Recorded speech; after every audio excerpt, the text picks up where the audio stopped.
موقف النهارده يا بنات، موقفي مع البطاطس. قشرت 3 بطاطسات كده عشان اعمل ايه صينيه بطاطس. ولما قشرت الاتنين وماسكه التالتة قشرتها، وقعت مني، والمهم ان هي خبطت على رجلي، وادور في ارضيه المطبخ ادور مش لاقياها، اختفت. ناديت بنتي قلت لها دوري معايا يمكن انا مش شايفاها. والله العظيم ما لاقياها خالص. تحت البوتاجاز وتحت، دورت في كل حته مش لاقياها، لدرجه ان انا طب هي خبطت في رجلي، طب دخلت في الحوض، خبطت بقيت حاجّن. المهم يعني هي ما كانش ليها مزاج تدخل تتعمل في صينية البطاطس.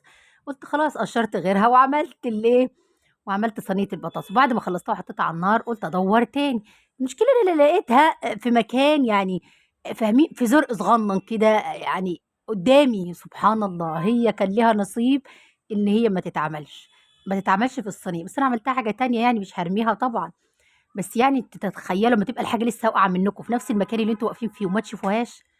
حاجة يعني إيه، حاجة غريبة.